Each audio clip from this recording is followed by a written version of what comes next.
ചെയ്തിട്ടുണ്ടോ, CPM-ന്റെ നയമാണോ എന്ന് നമുക്കാർക്കും മനസ്സിലാകാത്ത തരത്തിലുള്ള പലതരം പ്രീണനങ്ങൾ. അതിനൊടുവിൽ ഇതാ പൊതുജന വികാരം അത് മനസ്സിലാക്കിക്കൊണ്ട് അത് എതിരായി വന്നിരിക്കുന്നു.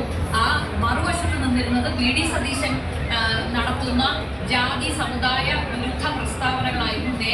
അതിരുടെ നേതാക്കളല്ല രാഷ്ട്രീയം തീരുമാനിക്കേണ്ടത് എന്ന പ്രസ്താവന. നിലപാടാണ് പ്രധാനം എന്ന് ജനം തീരുമാനിച്ചിരിക്കുന്നു എന്നുകൂടി നമുക്ക് വ്യാഖ്യാനിക്കേണ്ടി വരും. നിലപാടുള്ളവരാണ് നേതാക്കന്മാർ. രാഷ്ട്രീയത്തിന് നിലപാട് വേണം. തോന്നുമ്പോൾ ന്യായമില്ലാതെ ജാതി സമുദായ രാഷ്ട്രീയം കളിച്ചിട്ട് അതിനെ സോഷ്യൽ എഞ്ചിനീയറിംഗ് എന്ന് പറയരുത്. അതല്ല, അധികാരവർഗ രാഷ്ട്രീയമല്ല CPM-ൽ നിന്ന് പ്രതീക്ഷിക്കുന്നത്. അതാണ് ജനം വിലയിരുത്തുന്നത്. ജനമാണ് വിലയിരുത്തിയത്. ഹിന്ദുവും മുസ്ലിമും ക്രിസ്ത്യാനിയും അല്ല.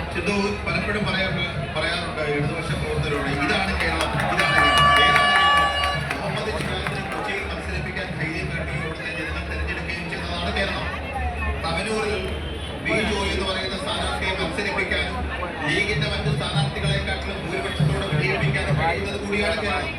അപ്പോ കേവലം 4 വോട്ടിന് വേണ്ടി പരസ്പരം ഭിന്നിപ്പിക്കാനും തമ്മിൽ